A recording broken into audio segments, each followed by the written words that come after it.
Doctor Alejandro, muy buenas tardes. ¿Cómo Buenas estamos? tardes, mi estimado. Muy bien, ¿y tú? Contentísimo de que hayas aceptado venir a un episodio del podcast. Yo muy agradecido por la invitación, mi estimado. No, la verdad que muy contento porque tuvimos la oportunidad de conocernos en el gimnasio Es y correcto. tenemos ahí como que esa familiaridad con todo lo relacionado a la salud y creo que eso pues nos familiariza muy bien y aparte nos hizo como que hubiera esa como química, ¿no? Esa química, completamente de acuerdo, mi estimado. Sí, sí, sí. Sí, de dónde conocemos al doctor Alejandro? Pues lo conocimos, tenemos la experiencia de haberlo conocido en el gimnasio donde actualmente estoy laborando y funjo como entrenador de piso. Independientemente de eso, pues tengo otros proyectos y bueno, trabajo de forma independiente para que la gente también sepa.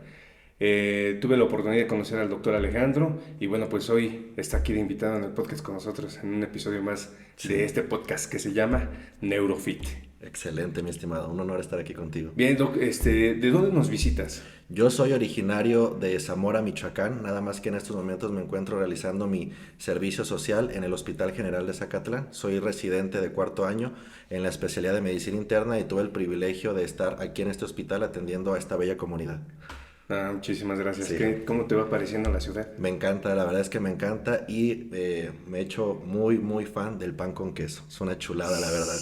Una delicia. Yo que soy panero, el de aquí, mis respetos. ¿Sí? Sí. Muy bien, Doc.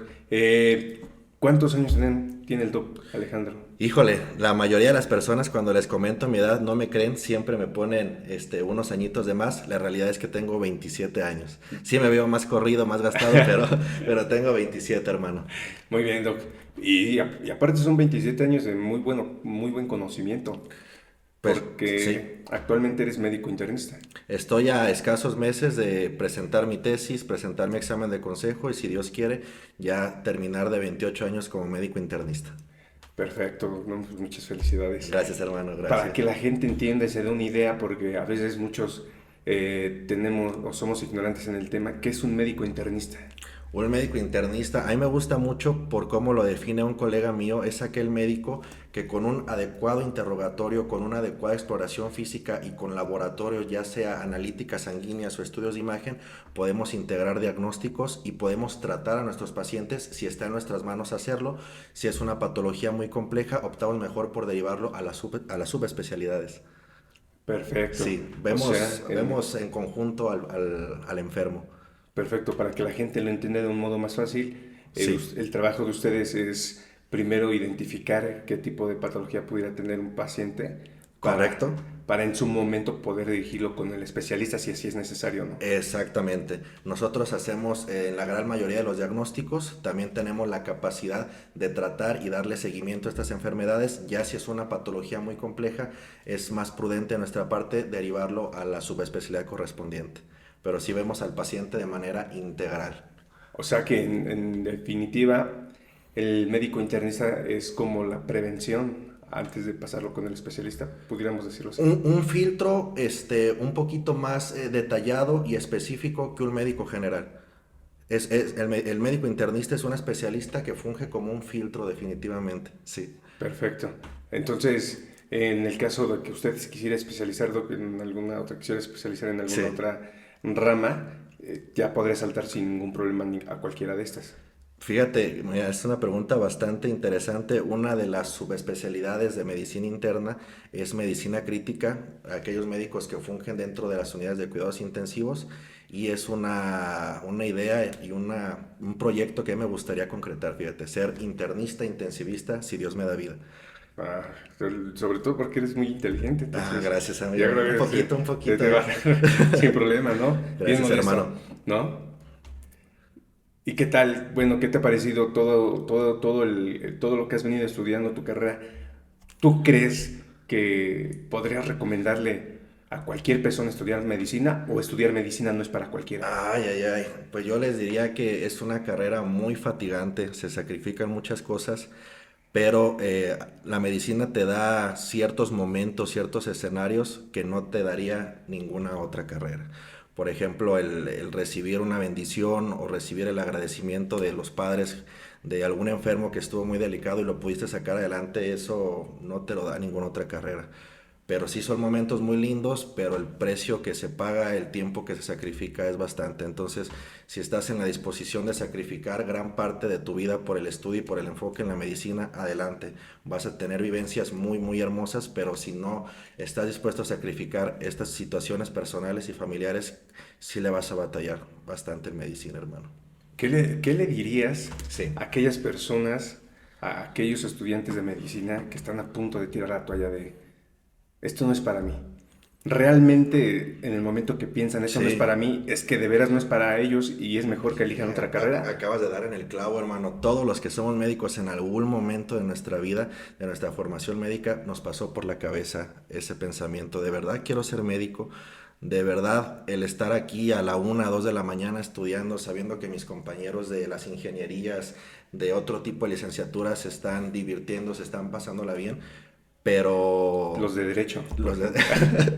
los de derecho, con todo respeto para los compañeros, pero sí es válido, nada más hay que ver que no sea un momento de mucha tensión, de mucha presión, porque tarde o temprano va a pasar, pero el deseo de ser médico, eso nunca se va a perder. Que no se nublen por un momento de mucha presión, de muchas tareas, porque al final, insisto, la recompensa es muy, muy hermosa. Entonces, ojalá no tiren la toalla, perdón, pero si definitivamente no les gusta o les está pesando mucho o es mucho el sacrificio, tampoco es necesario que la estén padeciendo. Hay otras opciones más light. Perfecto, ¿no? Y es que sí es cierto, ¿no? Al final del Sí, día, yo alguna vez escuché a un profesional decir que en esta vida hay dos tipos de personas, ¿no? Los que estudian por estudiar y los que estudian por pasión, ¿no? completamente de acuerdo, hermano. Entonces, a veces también puede ser válido, ¿no? Que al final identifiquemos que nos pudimos haber equivocado de Claro, carrera y claro. decir, ¿sabes qué? Pues sí, en realidad no es para mí, podemos ser mejores en algún otro ámbito, ¿no? Y felices. Y Y felices sobre todo. felices, hermano. ¿Eres Pero feliz en tu carrera, Doc? sí, en su momento la padecí, porque te digo, lo que te acabo de comentar me pasó. Mis amigos, en la facultad era un viernes, era un jueves por la noche y los antros estaban 2 por 1. Veíamos las publicaciones de los compañeros de otras carreras y nosotros con el libro de fisiología de Guyton, con el libro de fisiopatología, de anatomía patológica y o sea, sí fueron momentos en los que, como tú bien dices, pasó por la mente tirar la toalla, pero al final todos traíamos ese instinto y ese deseo de servir en favor de la salud del ser humano. Perfecto, nada. Todos tenemos duda en algún momento Sí, y incluso yo tengo mucha duda de lo que viene siendo el juramento hipocrático. sí. ¿En qué momento de la carrera ustedes ¿Lo lo hacemos? hacen? Nosotros lo hicimos cuando terminamos los 4 años de facultad. Yo tuve la oportunidad, gracias a mi madre, de estudiar en la Universidad Autónoma de Guadalajara y ahí son 4 años de facultad. En ese momento hay una graduación, todavía no eres médico, te hace falta tu año de internado y posteriormente tu año de servicio social como médico general, pero en esa institución cuando tú acabas tus 4 años de facultad es cuando haces este evento tan bonito y con familiares y personas importantes de la institución y se lleva a cabo el juramento hipocrático. ¿De qué consta el juramento hipocrático para que la gente se dé una idea realmente de lo que es? Pues en palabras sencillas nosotros hacemos la promesa de siempre servir de corazón y aplicar nuestro conocimiento, perdón, y no dejar a un lado esa parte humana ante el enfermo que está delante de nosotros. Es prácticamente prometerle al individuo que nosotros le vamos a ofrecer lo mejor de nosotros para traerle salud o si no es posible traerle salud, dejarlo lo más tranquilo posible. Sí, En palabras porque, sencillas. sí, ¿no? Sí, Porque sí, sí. a veces conocemos gente que está en fases terminales y al Claro. final ya no hay nada que hacer y no es como que, porque hay, a veces veo tantos comentarios en redes sociales o mucha gente quejándose del ámbito médico o del personal médico. ¿Qué opinas respecto a eso, Doc? Que la gente verdaderamente quisiera que los médicos estuvieran al pie y al cañón de su paciente, Sí. cuando lamentablemente, por lo menos aquí en México, el ámbito de la salud todavía llega a ser muy carente. Muy carente y muy extenuante. La realidad es que todos los que somos médicos y que nos tocó por la etapa del internado y posteriormente la residencia médica, eso de que nosotros decimos, es que llevo muchas horas sin dormir, es cierto.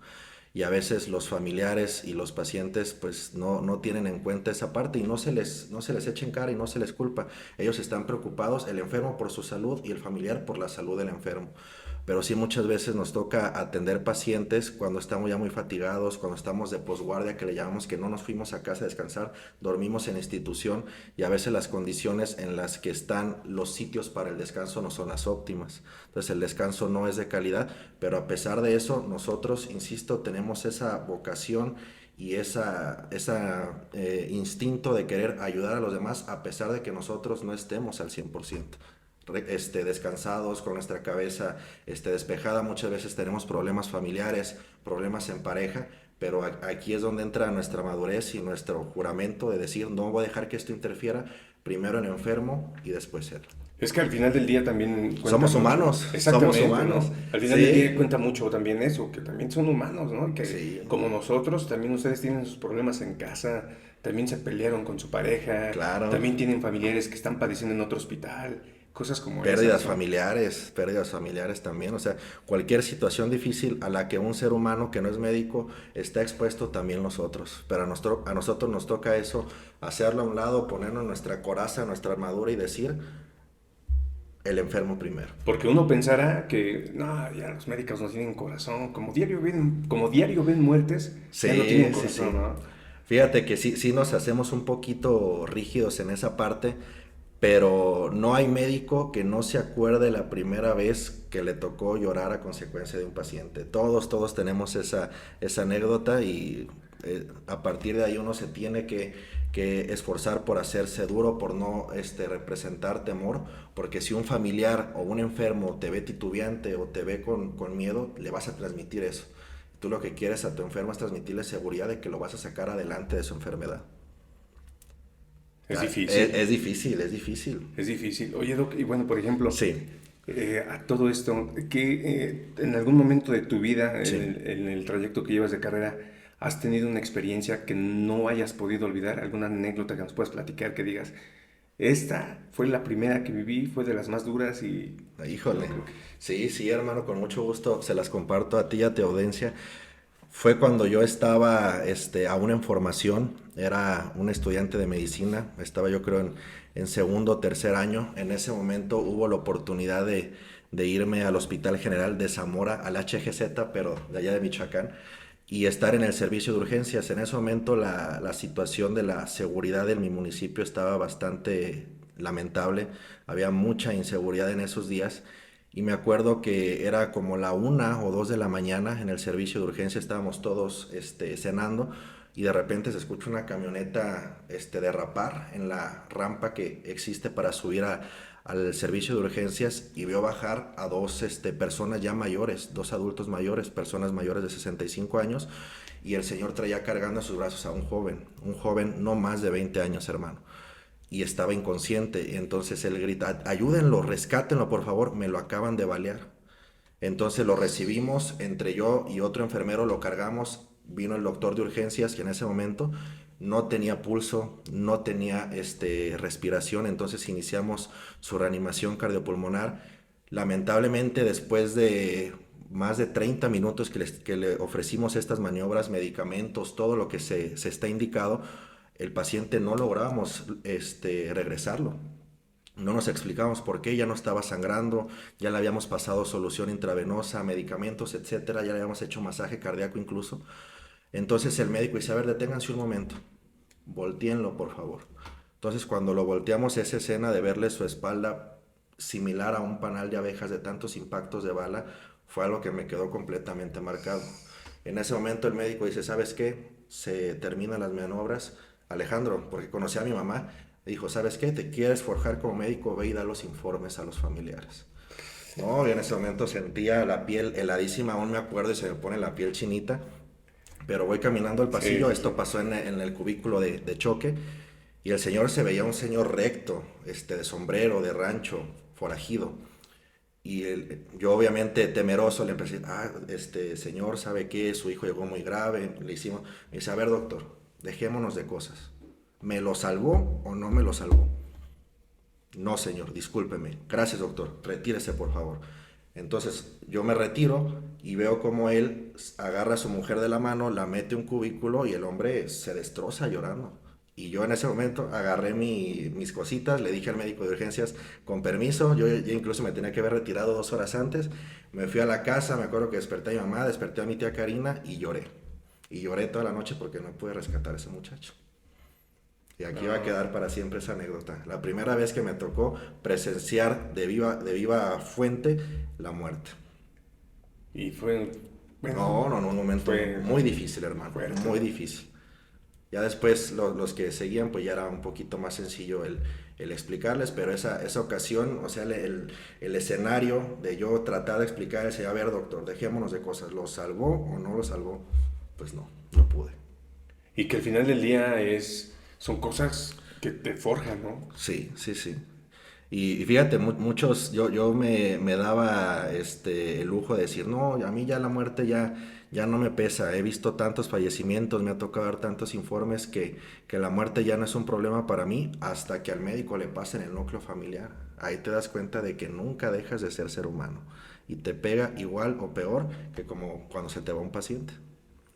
Ah, ok, perfecto. Sí, Para que hermano. la gente no piense Sí, sí, sí, que que ya los no, médicos ya no, no no, no, sienten, no, ¿no? no, no, no, nos pega igual que a todos ustedes. No, que las que sí de veras se ve que no sienten son las enfermeras, porque es así que cada paciente que entra, cada paciente que creo que les cae mal. No, no es cierto, ¿no? Ahí fíjate que las enfermeras siempre van a ser un respaldo, yo me llevo excelente con ellas, las veo con mucho respeto y siempre les reconozco su parte y su labor y el médico estaría incompleto, no podría ejercer como debería la medicina si no está por el lado o la enfermera o el enfermero. Es que eso es muy importante. Sí, es No va a un pasar equipo, mucho tiempo que vamos a traer una enfermera también para platicar con ellas, estaría excelente. porque tantito de lo que hemos platicado con ellas, he tenido oportunidad de conversar con ellas, es que fungen un papel muy importante Sí, en las tareas de un hospital, sobre todo el atender a los pacientes, por ejemplo, una de las funciones principales que hacen es canalizar, ¿no? Y que no canalizar pudiera pensarse que es una tarea fácil, pero también hay que saber no, no, hacerlo. no. Y aparte están de primer contacto con el paciente, ven su evolución mejor que nosotros porque están apegadas a él, ven si el medicamento le cayó bien, si le está doliendo que le esté pasando por la vena, ven si le está costando más respirar, si no está respondiendo a lo que uno indicó. Ellas, les toca más vivir esa parte de la evolución de primer ojo de nuestros pacientes. Qué bueno. Un Sí, abrazo para todas las sí, nuestro enfermeras. reconocimiento para todas ellas. Sí, nada más que cuando vayamos, ponernos una sonrisita. Sí, sí, sí. Bueno, que bueno Te también. te va a dar un tip para Ah, para toda nuestra audiencia. Si se quieren ganar a la enfermera, refiéranse a ella como jefa. Oiga, jefa, ¿me puede por favor apoyar en administrar este medicamento? Les encanta que les digan jefas. oh, perfecto. Un tip Ah, para ti. ya me lo sabemos, ¿eh? Sí, jefa, jefa. Jefa, perfecto. Y más en las instituciones de salud donde pues a diario convivimos con la muerte, hermano. Sí, sí, sí. Básicamente, ¿no? Básicamente estamos en contacto con el inicio de la vida y con el fin de la misma, porque en una sala está una paciente embarazada ya recibiendo a su bebé y del otro lado en terapia intensiva tenemos a un adulto mayor con neumonía asociada a la ventilación mecánica que lamentablemente hizo un estado de choque séptico y no respondió al manejo médico. Perfecto. No, pues Los dos polos de la vida. aunado ahorita a esto que estamos platicando de muertes que has vivido y del paranormal, Sí, eh, estadísticamente, de acuerdo a tu experiencia, ok. ¿cuál es el número, cuál es más bien la frecuencia de muerte en México la más común? O sea, ¿por qué la gente se está muriendo actualmente? ¿Por qué pensarías tú que es lo que está? Trauma. El traumatismo y todo lo relacionado con la delincuencia, lamentablemente. Lo Sí, podrías así como sí, no hay, lamentablemente no hay día que en las instituciones de salud no se reciba un paciente baleado, herido por proyectil de arma de fuego. Y claro que condiciona un fallecimiento inminente a menos de una atención médica muy, muy oportuna y muy correcta. Que no se cometan errores, que se pase a cirugía en tiempo y forma, que de ahí se recibe en la unidad de cuidados intensivos, que se tengan medicamentos en tiempo y forma, en dosis completas. O sea, sí depende mucho que un paciente que recibe una herida por proyectil de arma de fuego salga con vida. Entonces podríamos decir que la incidencia de muertes por ese Es muy alta, hermano. es muy alta Es muy alta. por delincuencia, ¿no? Se podría Sí, decir. y ya de ahí la cardiopatía isquémica, el infarto agudo del miocardio. Sí, porque lamentablemente la población mexicana es una bombita de tiempo que tarde o temprano va a padecer un infarto agudo del miocardio. Pacientes diabéticos, pacientes hipertensos, pacientes obesos, pacientes sedentarios y la perla de la situación, fumadores. A ese, Una bombita de tiempo para presentar un síndrome coronario agudo. a ese punto quería llegar, Sí, hermano. que más que nada porque va relacionado con lo que nosotros hacemos Sí. y con lo que nosotros queremos divulgar en la gente, ¿no? Doc, la gente ya no se mueve. La gente no se está moviendo, Sí, sí, sí. la gente por la evolución, digo, después de pandemia se vino una evolución al sedentarismo todavía Más marcada. más marcada Sí. exactamente por el hecho de que antes se te antojaba una pizza, bueno, ni modo, te toca ir por ella, ¿no? Ya sea que por lo menos levantabas el trasero para Sí, irte sí, al sí. carro. Ahora ya no, ahora Nada más ir a la puerta. A la a puerta. la puerta. ¿Qué gasto calórico se genera levantarte del sillón a la puerta, Dios mío santo? Y el sedentarismo que se marcó después de pandemia, siento que en unos años nos va a cobrar factura, ¿no? Favoreció definitivamente a la obesidad, al sobrepeso y la obesidad. Tú lo has dicho, este es un cambio evolutivo. Si nos vamos a nuestros ancestros, ellos ocupaban colgarse de los árboles para arrancar las frutas, cosechar, cazar, y todo esto demandaba un gasto energético que se lograba entrar en un balance con lo que ellos ingerían. Por eso Claro. a nuestros antepasados no se les visualiza con un estado de sobrepeso u obesidad, se les ve con una composición corporal adecuada. Pero ahorita nosotros tenemos hambre, salimos ahorita, damos 10 pasos y ya está la tienda, y en la tienda tenemos productos chatarra, bollería, que al final de cuentas son unas bombas de calorías que, si la ponemos en comparación con el gasto calórico que representa el pararnos y dar 10 pasos, lo aplana completamente. Y es que realmente eso es clave en el Es sedentarismo, clave. por lo menos en México, porque actualmente veo en redes sociales muchísimos profesionales de la salud que ciertamente pudiera yo comentar que de alguna manera tienen ideas equivocadas. ¿Por qué? Porque satanizan la fruta, por ejemplo. Ah, sí, sí, Se sí. sataniza la fruta cuando Error, estamos de error, acuerdo, exactamente, error. estamos de acuerdo que un alimento de calidad no puede ser el culpable de la obesidad en México.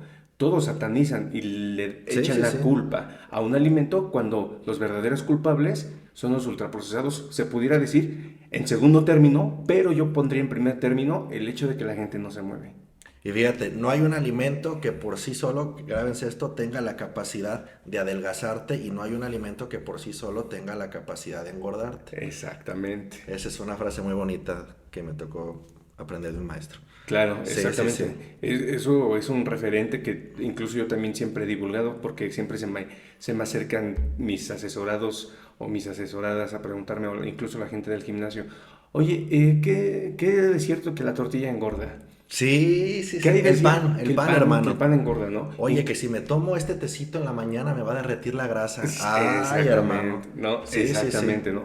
Entonces siempre, incluso lamentablemente contamos en el ámbito, tanto en su ámbito como en el mío, con gente que, pues, regresamos, perdón, tuvimos ahí Sí. una falla, Cortes un comerciales, corte hermano. comercial. Corte comercial, sí. Sí, platicamos precisamente esto de que el ser humano o está por evolución, estamos diseñados para almacenar energía, Correcto. ¿no? Y es por eso que ahora es muchísimo más fácil para toda la humanidad el aumentar nuestro porcentaje de grasa. Completamente de acuerdo, hermano. Claro, entonces es por eso que esto, aunado a que evolutivamente hemos estado dejando de hacer y de movernos, eso ha traído problemas de como síndromes metabólicos, que pues evidentemente lo que platicábamos anteriormente, que van a causar incidencia de muertes más altas, ¿no? En un futuro. Completamente de acuerdo. Y además de que nos dejamos de mover, los alimentos que ahorita tenemos con fácil accesibilidad tienen una cantidad de calorías exagerada, hermano. Yo el otro día me estaba poniendo a analizar las etiquetas de la información nutricional de los productos, no quiero decir marcas, pero de los de la tienda de toda la vida, y por una pequeña porción son demasiadas calorías. Exactamente. Demasiadas No calorías. vamos lejos, Qué no vamos lejos. preocupante. Analizando como tú dices, Doc, no sé, o sea, no vamos a satanizar los alimentos porque de vez en cuando un antojo pues no está mal. Completamente. El detalle aquí es la frecuencia, ¿no? Exactamente. Vamos a hablar El de hábito, frecuencia. el hábito. Exactamente, y el hábito, ¿no? Entonces, pero una bolsa de esas, de 400 a 600 calorías. Que te la acabas en menos de 5 minutos. Y que con facilidad te comes otra. Sí, Digo, sí, porque sí. lo he hecho, o sea. Lo hemos hecho. Lo hemos hecho, Lo hemos exactamente. hecho, hermano. Si a eso le añadimos un refresco, una soda de 600 mililitros, No, ya se disparó la cantidad de calorías que ingeriste en un lapso mínimo de tiempo. exactamente. Pero lamentablemente vemos en redes sociales a profesionales o a gente común echándole la culpa a la insulina. Ah, sí, sí, sí. No, la insulina es malísima, La ¿no? insulina me dejó ciega. Ave María Purísima, No, no, es que este señora. alimento eleva picos de insulina y la insulina es malísima.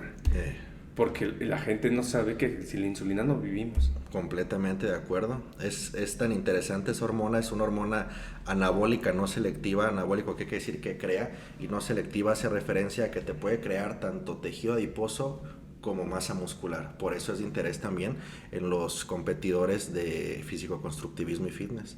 Nada más que aquí el detalle es que ha habido mucho reporte de casos de deportistas que utilizan este tipo de ayuda exógena que fallecen porque hacen hipoglucemias.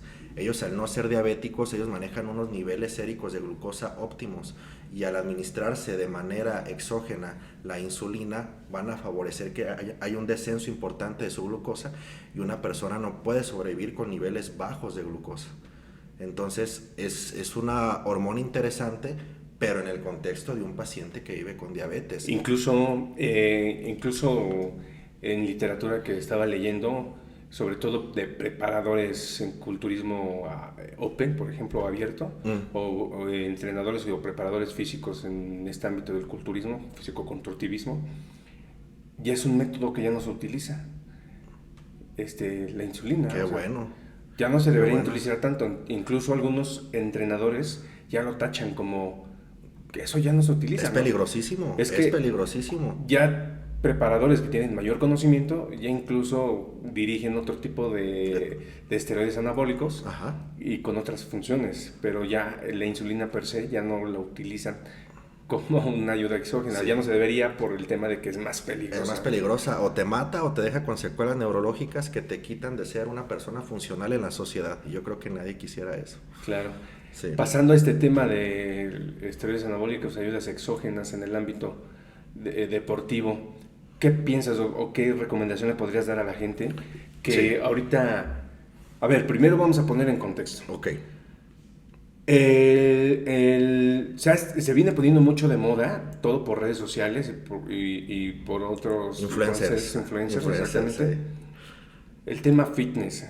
El tema fitness se está poniendo muchísimo de moda, que no está mal, que está bien. Había mucho tiempo que no se veía tanto auge en los Exactamente. gimnasios como hoy en día. Yo me doy cuenta que Sí, sales, sí, sí. sales al centro, a una tienda de ropa, y ya están los mayones push-up por donde voltees, ya están las licras, Sí, los sí, tenis sí. deportivos, variedad de modelos infinitos, o sea, el outfit completo para ir al gimnasio, que no está mal, o sea, está súper bien. ¿Por qué? Porque al final del día, ya nuestro trabajo como divulgadores o estar tan solo en el ámbito de la salud, nos hace promover eso, ¿no? Que la gente, aunque sea por moda, pero que lo haga. Sí, que se ejerciten. ¿No?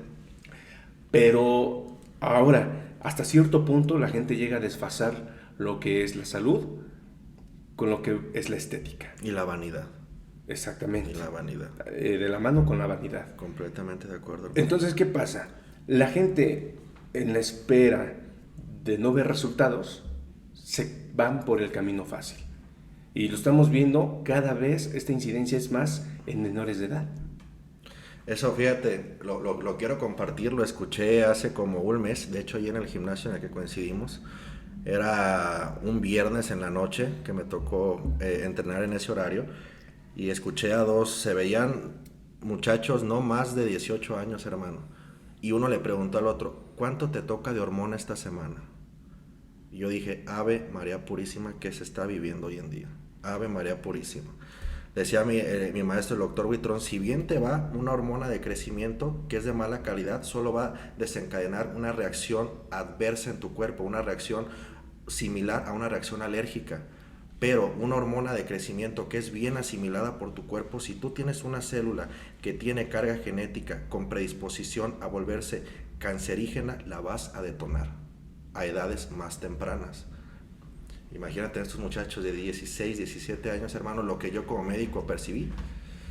Pues me dio mucha tristeza y sentí pues feo por ellos, porque no saben a lo que se están exponiendo. Sí, pueden verse muy rayados, mucha vascularidad, muy magros, que es lo que hoy en día se busca, pero a expensas de que esté una tumoración incipiente a nivel hepático, a nivel renal, a nivel pulmonar, yo creo que no lo vale, hermano.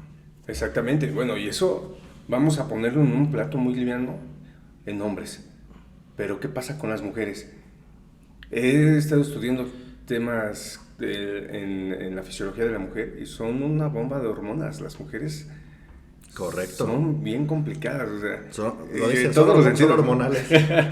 pero bastante sí, hormonales, ¿no? Entonces el hecho de que una mujer presente hiperandrogenismo, por ejemplo, con el uso de... Lo platicamos, lo va a empeorar, hermano. Definitivamente lo va a empeorar. Esa dama, a lo mejor que está expuesta a ese hiperandrogenismo, por ejemplo, por un síndrome de ovario poliquístico ya establecido, pudiera sacar provecho de su condición para de manera natural, por así decirlo, lograr una composición corporal que la mantenga feliz y contenta con lo que ve en el espejo, sin necesidad de esteroides anabólicos androgénicos. Ahora, a mí lo que me gustaría puntualizar a la población en general es que no se les pase por la, y lo hemos platicado tú y yo, hermano, ahí en los pasillos del gimnasio, que no se les pase por la mente el querer usar esteroides anabólicos androgénicos o algún otro tipo de farmacología deportiva sin antes haber puesto en marcha los 3 pilares que hemos comentado. Una nutrición adecuada, un entrenamiento inteligente, esa es la palabra fundamental, un entrenamiento inteligente y un descanso óptimo. Si la persona no sabe entrenar, si la persona no descansa y si la persona no sabe qué es un macronutriente, ¿de dónde saca el valor para estar hablando de trembolona, de decanoato en androlona, etcétera? ¿De dónde? De clenbuterol. De clenbuterol, ahorita también podemos hablar de ese. Tristemente satanizado el clenbuterol. Bien. Ahorita hablando ahorita que estamos hablando de esas ayudas exógenas, antes de pasar al clenbuterol, de primera instancia, cualquier joven con una genética promedio podría lograr un cuerpo apreciable con 5 o 10 años de gimnasio. Esto lo digo estadísticamente porque puede haber por temas de genética que haya personas que logren un cuerpo como el que buscan en 5 o 10 años, que va a ser muy ambiguo a pesar de eso, pero visualmente estéticos pueden ganar muy buena masa muscular cuando se inician en un lapso como de 15, 22, 25 años. Completamente de acuerdo. Hay algo muy interesante que está respaldado por la evidencia científica, que son las ganancias de novato. Todos aquellos jóvenes en los primeros 2 años, principalmente en el primer año, pueden lograr una ganancia muy, muy atractiva de masa muscular sin necesidad de esteroides anabólicos androgénicos. Las ganancias de novato. Obviamente, para sacarle el mayor provecho a estas ganancias de novato, lo ideal sería que esta persona que le interesa el mejorar su aspecto físico ponga en marcha los 3 pilares, y los volvemos a repetir: nutrición adecuada, entrenamiento inteligente y un descanso óptimo. Esto y tus ganancias de novato te van a lograr que tu cuerpo lo lleves a esa estética que es lo que quieres ver enfrente del espejo. Exactamente. Y bueno, aunado a esto, yo creo que podríamos señalizar y puntualizar perfectamente un punto más y que creo que tiene que ver mucho y podría ser un pilar fundamental para sostener estos otros 3, que es la salud mental. Ah, sí, hermano. Sí. La salud mental creo que es importantísima, sobre todo en esta época en la que la gente busca cuerpos hiperestéticos, inalcanzables, que ven en redes sociales y que caen en frustración cuando ven que no van a poder alcanzar esos cuerpos con los que se relacionan ellos. Sí, hay que hacerle saber a la población que la gran mayoría de sus influencers favoritos utilizan química. Esos cuerpos no se logran de manera natural, que no les vendan piñas, diría por ahí un conocido mío. porque vemos unos cuerpos con una masa muscular obviamente envidiable, un porcentaje de grasa bajísimo, una estética envidiable, una vascularidad, pero dicen, soy natural, completamente natural, tú también lo puedes lograr. Y la persona natural que se esfuerza, que lleva a cabo los pilares y que no ve ese resultado, va a caer en la frustración, como bien comentas. Entonces es importante hacerle saber a la población que la gran mayoría no son naturales, son pseudo atletas naturales. Falso, pues. Exactamente. Sí, dentro de los efectos secundarios que podrías mencionar en personas que entrenan en forma recreativa, efectos secundarios por ser usuarios de estas hormonas exógenas, ¿cuáles son? Mira, definitivamente los que a mí como médico me han frenado para yo tomar la decisión de utilizar esteroides anabólicos androgénicos han sido los siguientes. Me tocó leer un estudio donde a varios adultos jóvenes previamente sanos durante un periodo de 12 semanas se sometieron a niveles suprafisiológicos de andrógeno, esto secundario a que les administraron de manera parenteral testosterona. Les tomaron un estudio de neuroimagen conocido como una resonancia magnética de cráneo en fase simple y posteriormente se les hizo el mismo estudio a las 12 semanas.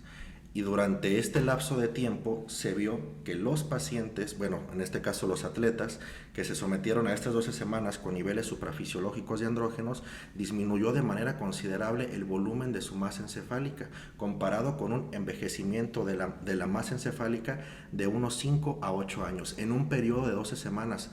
¿Quién está dispuesto en su sano juicio a sacrificar su inteligencia, su cognición, por el uso de este tipo de sustancias? Yo no sé tú. Pues el 90% de los usuarios de los gimnasios ya están dispuestos. Es que a lo mejor desconocen este tipo de datos. ¿Y sabes cuál es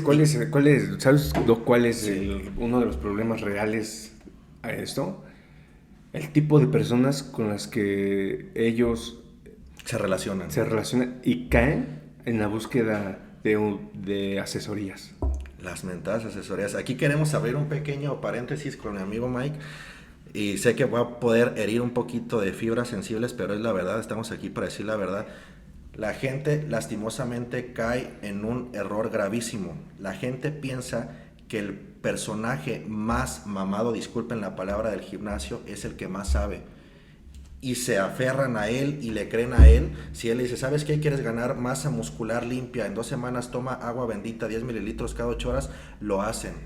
Pero eso es un gravísimo error.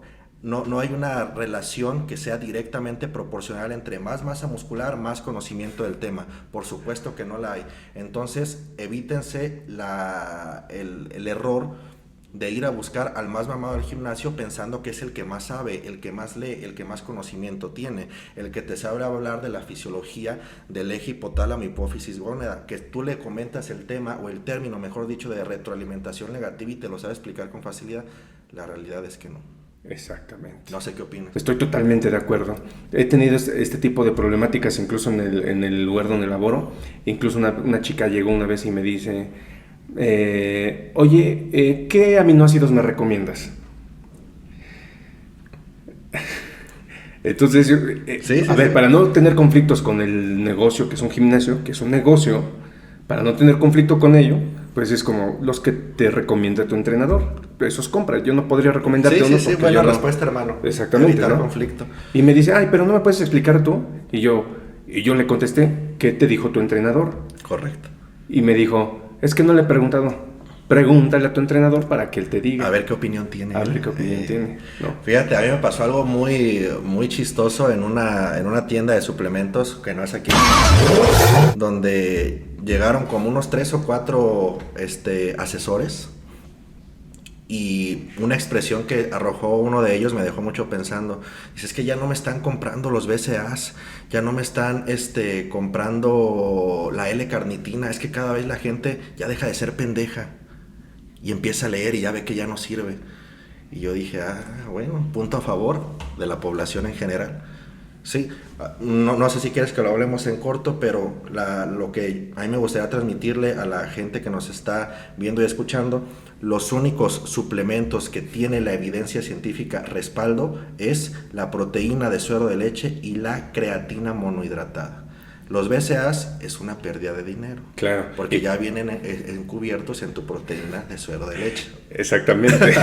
¿Estás de acuerdo? Sí, incluso yo en mis redes sociales he divulgado este esquema que tiene el Instituto Australiano del Deporte, donde tiene denominados de la A a la D los suplementos que mayor evidencia tienen, poniendo en la A los que mayor evidencia tienen, correcto, en la B a los que tienen poca evidencia, en la C a los que no tienen evidencia, y en la C a los que, en la D a los que incluso pueden ser peligrosos correcto, para la salud. Entonces siempre le he dicho a la gente, ¿sabes qué? Checa la página del Instituto Australiano del Deporte para que te des cuenta y te des una empapada de realmente cuáles son los suplementos que tienen evidencia de su función. Completamente, ¿no? De acuerdo. Y ahorita pues lo acabas de decir, ¿no? L-carnitina nos sirve, aminoácidos nos sirven, ¿qué otro? Ahorita que muchos quemadores de grasa, muchos. Piensas que los quemadores de grasa, hace como, no recuerdo si fue como hace 3 días, comentaba que los quemadores de grasa realmente podrían ser un preentreno, porque su ingrediente real activo es la cafeína. Completamente de acuerdo. La cafeína la aplaudimos y claro que tiene evidencia de que funciona. Exactamente, la cafeína por sí sola. Entonces, estos quemadores de grasa tienen como ingrediente activo, pues, cafeína, y lo tienen en porciones grandes, ¿no? De 300, incluso 400 miligramos por porción. Por eso la gente que lo consume dice, ay, sí sirve, sí me pegó. Pues es la cafeína, hermano, lo que está haciendo el efecto. Exactamente, ¿no? Sí. Entonces, aunado a esto es lo que les comentaba. A ver, ¿qué hace la cafeína? Es un estimulante del sistema nervioso central. Correcto. Entonces, por ende, podría elevar tu frecuencia cardíaca. ¿Estamos de acuerdo usted, Doc? ¿Estoy bien? Sí, sí, sí. Bien. Ahora, si eleva la frecuencia cardíaca, si la frecuencia cardíaca está elevada durante largas temporadas de tiempo, eso podría aumentar la tasa metabólica basal. Y el gasto energético basal. Y el gasto energético basal. Entonces, pues sí, va a haber una... Va a ser más probable que reducción caigas en déficit calórico, que es lo que se ocupa para reducir. Que incluso aparte viene el efecto placebo, ¿no? Que la gente piensa que... Porque también está este dicho, ¿no? Te vas a tomar este suplemento, pero tiene que ir acompañado de dieta y ejercicio para que funcione. Sí. Porque si no lo acompañas de dieta y ejercicio, no funciona. Entonces, la gente empieza a se toma el suplemento, empieza a hacer dieta y ejercicio, ¿y qué es lo que realmente funciona? La dieta y el ejercicio. Sí, no hay caminos cortos, no hay fórmulas mágicas. Los 3 pilares que les hemos comentado es lo que se ocupa para lograr en gran medida tu transformación física deseada. Exactamente. Un tema bien importante antes de que terminemos, que quería platicar contigo, Doc. Sí, hermano. Platícanos, a ver, esta experiencia que tienes con el clenbuterol. Sí, un tema de debate incluso con mis compañeros residentes y con mi jefe de servicio, que le mando un cordial saludo. Primero lo que quisiéramos saber es que nos platiques qué es el clenbuterol y de inicio para qué lo inventaron. Es que mira, el clenbuterol cuando tú se lo mencionas incluso a un profesional de la salud, lo primero que te va a decir es, ¿en serio quieres usar hormonas? Y es una idea completamente equivocada. El clenbuterol no entra en el espectro de los esteroides anabólicos androgénicos. El clenbuterol es un beta-2 agonista altamente selectivo. Es el primo hermano del salbutamol, este medicamento conocido por todo mundo que se utiliza para tratar patologías respiratorias, principalmente el asma bronquial. Aquí lo que me gustaría hacer hincapié, insisto, el clenbuterol no es una hormona, entonces no va a interferir con tu homeostasis, con tu equilibrio del eje hipotálamo, hipófisis, gónada, que sería otro de los efectos adversos que yo como médico no estaría dispuesto a pagar al momento de exponerme a niveles suprafisiológicos de andrógeno con los esteroides anabólicos androgénicos. Muchas veces escuchamos o hemos visto cuando buscamos ciertos medicamentos, ciertos fármacos en internet, este medicamento es un simpático mimético y decimos, ¿y eso qué significa? Es bien sencillo de entender, su nombre lo dice, simpático y mimético. Mimético, ¿qué quiere decir? Que va a imitar, ¿y qué va a imitar? La actividad del sistema nervioso simpático. El sistema nervioso simpático es el que se encarga de ponernos en óptimas condiciones, ya sea para luchar o para huir. Entonces, ¿qué requiere un ser humano para luchar o para huir? Necesita que la frecuencia cardíaca y la fuerza de contracción estén aumentadas, del corazón obviamente, para que haya mayor movilización de sangre y pueda oxigenarse con mayor eficacia los tejidos, principalmente la musculatura del tren inferior. Los bronquios, ¿qué le pasa a los bronquios? Va a haber una broncodilatación para que haya mayor capacidad de ingresar aire y se pueda oxigenar con mayor eficacia la sangre. La pupila se dilata para tener una mayor visibilidad y mayor claridad del enemigo, la boca se nos pone seca, la piel se nos pone húmeda. Fíjate que esto es interesante porque es un método, un reflejo, o por así decirlo, primitivo de supervivencia, de que en la época de nuestros ancestros, cuando luchaban contra otro tipo de animales, el que su piel se pusiera húmeda evitaba los agarres. Entonces, por ejemplo, ahí otro efecto del sistema nervioso simpático es que disminuye la actividad digestiva. Otro efecto es que favorece la glucogenólisis, que es la degradación del glucógeno. Recordemos que el glucógeno es la manera en la que se almacena la glucosa, ya sea a nivel hepático o a nivel del músculo esquelético. Entonces, el sistema nervioso simpático, a través de las catecolaminas, que es la adrenalina y noradrenalina, favorece que ese glucógeno se empiece a desbaratar en forma de glucosa, llegue al torrente sanguíneo y sea aprovechado como fuente de energía para nuestros músculos y poder ser más eficaces en el movimiento. Entonces, todo aquel medicamento que imite la acción del sistema nervioso simpático se conoce como simpático mimético. De hecho, el clenbuterol es un fármaco simpático mimético, te acelera la frecuencia cardíaca, te provoca broncodilatación, etc. Ahí viene la justificación. Ahora, el clenbuterol, para que lo entendamos de manera bien sencilla, ya aclaramos, no es una hormona, es un fármaco beta 2 agonista adrenérgico. ¿Qué quiere decir en palabras sencillas? Cuando nosotros leemos o escuchamos que un fármaco es agonista, ¿qué quiere decir? Que este medicamento, cuando llega a su receptor, va a favorecer el efecto. Cuando es un antagonista, llega al receptor, bloquea y no permite que se lleve a cabo el efecto. Los seres humanos tenemos receptores beta 1 adrenérgicos en el corazón. ¿Qué pasa cuando se estimulan estos receptores? Aumenta la frecuencia cardíaca y aumenta el inotropismo, que es la fuerza de contracción del miocardio. Todos los seres humanos tenemos receptores beta 2 en el músculo liso bronquial, en los bronquios, en palabras sencillas. ¿Qué pasa cuando se estimula este receptor? Los bronquios se dilatan, hay una broncodilatación. Ahora, algo muy interesante, y lo platicaba con un médico del deporte de la ciudad de Puebla, los receptores beta 3 se encuentran en los adipocitos, y cuando estos receptores beta 3 se estimulan, provoca lipólisis. Entonces es un fármaco bastante atractivo. ¿Qué hace el clenbuterol?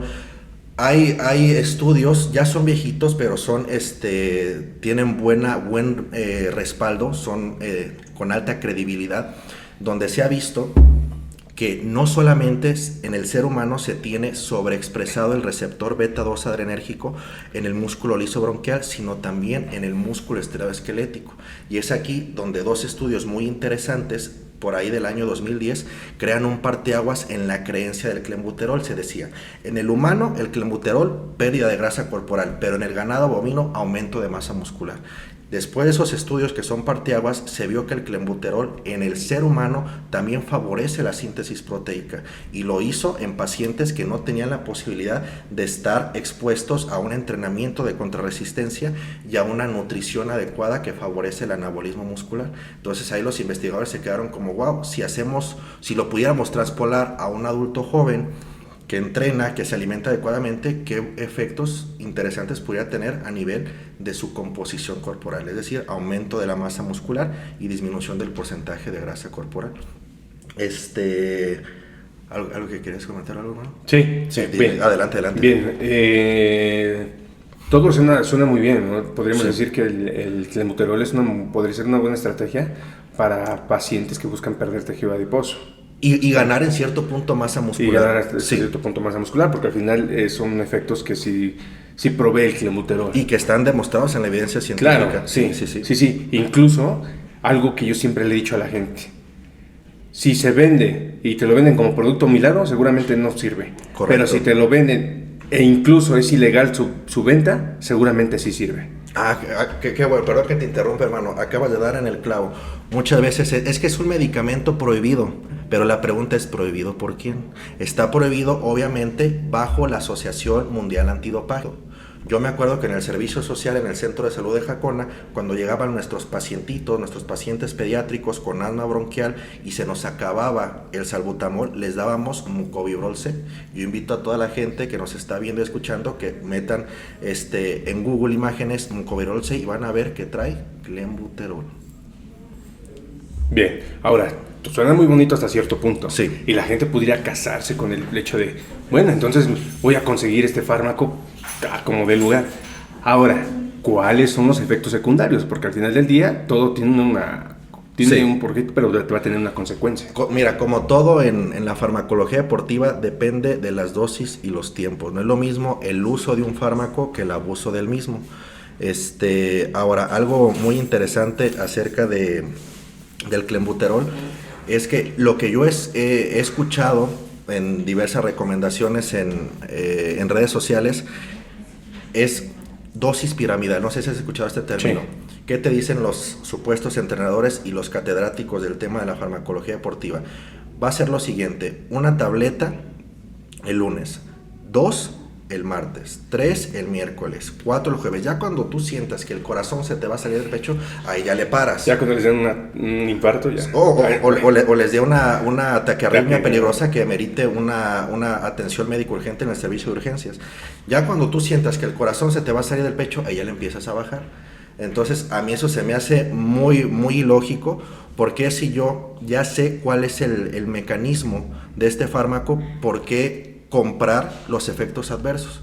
La taquicardia, la ansiedad, la desesperación, la sudoración, el aumento de la temperatura corporal. Si yo con una dosis estándar por un periodo de 2 a 3 semanas, obviamente aunado, insisto, siempre detrás ese sustento de los 3 pilares, puedo lograr unos efectos interesantes en mi cuerpo, sin necesidad de exponerme a esa dosis piramidal que manejan ellos, que es garantía de que te vas a sentir terriblemente mal. Ahora, hay un reporte de caso, porque esto me lo debatió un compañero, de un adulto joven que falleció a consecuencia del consumo del clenbuterol. Pero aquí lo que no se dice de ese reporte de caso es que ese individuo ya tenía una miocardiopatía que le condicionaba una predisposición a taquiarritmias. O sea, ya tenía estructuralmente afectado su corazón. Entonces, él no lo sabía, él no hizo un chequeo previo a la administración de este fármaco, se animó a utilizar el clenbuterol, y ya sabemos que como es un simpático mimético, va a aumentar la frecuencia cardíaca, va a aumentar la fuerza de contracción del corazón. Entonces él sí lamentablemente desarrolló una taquiarritmia, que en su caso fue letal porque no la lograron revertir, pero no se dice eso. Entonces, lo principal y lo que hemos comentado, mi estimado, antes de pensar en clenbuterol, antes de pensar en esteroides anabólicos androgénicos, primero tener bien claro, bien entendido y bien aplicado los 3 pilares. Ya si con los 3 pilares tú quieres un poquito más de estética corporal y no quieres involucrarte con medicamentos que ya comentábamos, la situación de disminución del volumen de la masa encefálica, lo que comentábamos de que alteran el eje o el equilibrio, la homeostasis del eje hipotálamo, hipófisis, gónada. Otro de los efectos que también se me pasó a comentar de los esteroides anabólicos androgénicos, ya hoy en día ya no se tiene tanto miedo a decir es que me va a suprimir el eje, porque con fármaco lo puedes recuperar. Va a tardar, pero lo puedes recuperar. Lo último que se ha descrito en la evidencia científica es una lesión testicular permanente e irreversible a consecuencia de la exposición a niveles suprafisiológicos de andrógenos. Es decir, puede ser que tus testículos jamás puedan tener la capacidad de volver a sintetizar por sí solos la testosterona. Qué difícil.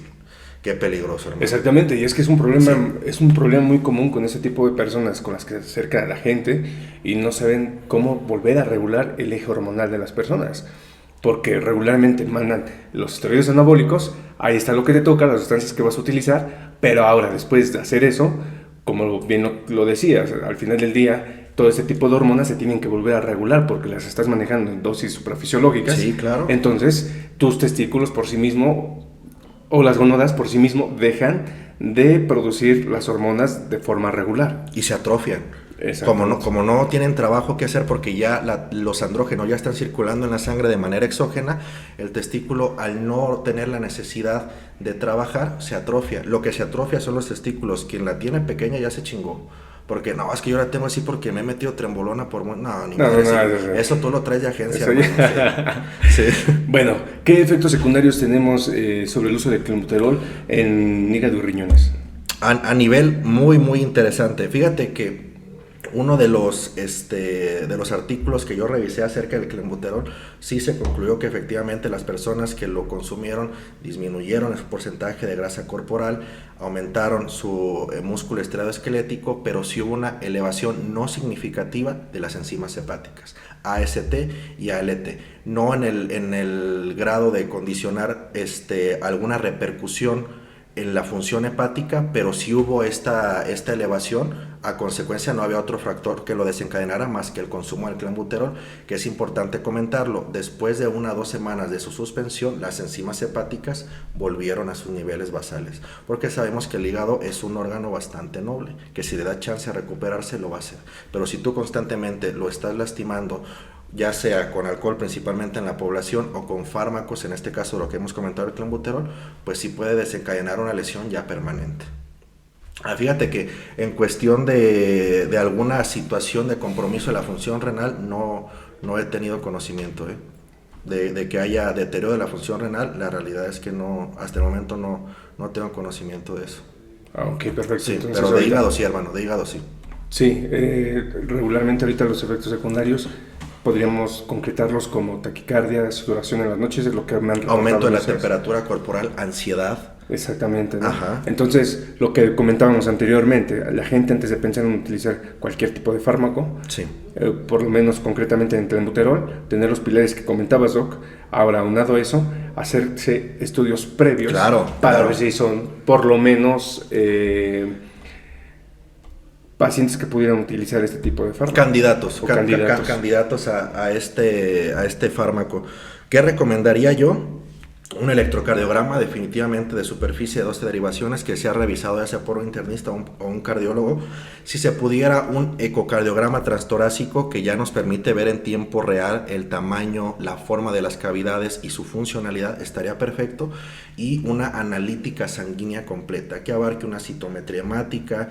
Mucha gente la conoce como una BH, una biometría hemática. Si tú le dices a un hematólogo una biometría hemática, te da 2 bofetas porque te dice, la vida se mide en años, bio-vida, métrica de medición. Entonces, lo que se mide en ese estudio son células, citometría. Una citometría hemática, una química sanguínea completa, definitivamente, BUN, urea, creatinina, colesterol, ácido úrico, unas pruebas de funcionamiento hepático, no estaría de más, unas pruebas de funcionamiento tiroideo, un examen general de orina y unos electrolitos séricos completos. Si todo eso la persona los tiene dentro de parámetros de normalidad, aunado a un electrocardiograma que está en ritmo sinusal y a un corazón que por el ecocardiograma transtorácico está estructuralmente apto, sería un candidato a probar este tipo de fármaco. Sobre qué lapsos o cuánto tiempo sería la estadística para que la gente, una vez ya siendo candidato, podría usarlo sin comprometer su salud de forma importante. Es que eso es muy o llega a ser muy ambiguo. No, sí hay un régimen. Hay una frase que me encanta de un entrenador, ese sí, mis respetos, es español, ya está grande, no recuerdo ahorita su nombre, pero de él aprendí mucho el tema de la oxandrolona cuando me interesó ese fármaco, que ahorita lamentablemente ya la FDA lo retiró, pero él decía, todos los efectos adversos dependen de dosis y tiempos. Si tú respetas dosis y respetas tiempos, no tienes por qué traer problemas graves a tu salud o cosas que no se puedan volver a restablecer a como estabas antes del fármaco. Entonces, en el contexto del clenbuterol, de 2 a 3 semanas no más, te descansas 4 o 6 semanas y puedes volver a implementarlo. ¿Me explico? Siempre tiene que estar un descanso entre periodos del uso de clenbuterol para que los receptores beta-adrenérgicos se puedan otra vez liberar y vuelva a ser eficaz el volver a integrar el medicamento y tenga su efecto. ¿Tenemos efectos o hay literatura que nos hable sobre efectos secundarios en tejidos periféricos sobre el uso de clenbuterol? ¿A qué te refieres con tejidos periféricos? Con que desarrollemos acné, haya caída de cabello. No, todos esos son efectos adversos propios de los esteroides anabólicos androgénicos, que digamos son los efectos adversos que a lo mejor la mayoría estaríamos dispuestos a pagar, ¿no? Se me está quedando el cabello, utilizaré minoxidil. El acné, pues cuando se retire, a ver si voy con el dermatólogo y que me dé mi rutina de skincare, que le llaman, ¿no? El vello corporal, pues somos varones, no hay tanto problema, pero insisto, lo que comentábamos de lo último que se ha sabido de los esteroides anabólicos androgénicos en cuestión de efectos adversos, sí los hace pues muy peligrosos y poco atractivos para los que leemos al respecto de este tipo de situaciones. Si tú a un joven de 20 años le dices, mira, si te administras este medicamento, vas a lograr verte como tu influencer favorito, lo va a hacer. pero tú y yo sabemos que el costo de exponerse a niveles suprafisiológicos de andrógenos, yo diría que no, si no vas a dedicar tu vida a la competición, a literal ir a buscar ese primer lugar en el certamen que tú gustes y mandes, no pongas en riesgo tu salud. Definitivamente, sería el consejo. Y es que al final del día también tenemos que puntualizar que el clenbuterol, si bien podría darte ciertas ganancias musculares, mínimas, hijo, mínimas. No son comparables con las que te podría dar los esteroides anabólicos. No. Y por ejemplo, algún usuario recreativo que tenga la intención de utilizar esteroides anabólicos androgénicos, por ejemplo, una oxandrolona o una testosterona sintética, y va con este personaje mamadísimo al gimnasio y le dice, oye, ¿sabes qué? Yo quiero utilizar esta dosis porque fue la que me dijo el médico. ¿Qué te va a decir ese personaje? Sácate con esa dosis de juguete. Eso es para maricones, con todo el respeto que se merece. No es por sacarlo de contexto, pero es la expresión que utilizan. Pero volvemos a lo mismo. No hay conocimiento, no hay ese saber, todo lo malo que se puede desencadenar en el cuerpo de tu asesorado si le dejas caer dosis caballo por tiempos prolongados del esteroide anabólico androgénico que tú gustes y mandes. Así, bueno. Así mero. Doctor, ya nos excedimos de tiempo, pero la verdad es que está bien interesante todo este tema, ¿no? Sí. Y aparte, vamos a comentar, y me gustaría ver si más adelante hubiera oportunidad antes de que te vayas. Sí, hermano. ¿Cómo cuánto tiempo más o menos vamos a tener aquí todavía? Tuve el gusto, está maravillada. El mirador es una cosa preciosa. El pan con queso que te comento es inigualable. Y la calidez de personas que me ha tocado tratar aquí definitivamente me invitan a regresar en un futuro. Pues te vamos a tener por aquí nuevamente. Sí, hermano. Sí, primeramente de Neurofit. Y sí, nada, agradecerte, Doc, por haber compartido un ratito de conocimiento. Gracias, hermano. Digo, podemos tocar muchísimos temas, ¿no? Sí, nos faltó, de hecho. Extenso, ¿no? Sí. Pero yo creo que ahorita la tecnología nos facilita ya el hecho de poder hacer algo hasta incluso en línea. Sí, y bueno, yo creo que a lo mejor en algún momento, si ya no tenemos la oportunidad de hacerlo presencialmente, hacerlo en línea, y yo creo que no habría ningún problema, ¿no? No, estamos a la orden, mi estimado. Doc, muchísimas gracias. A ti, que estén muy bien a todos.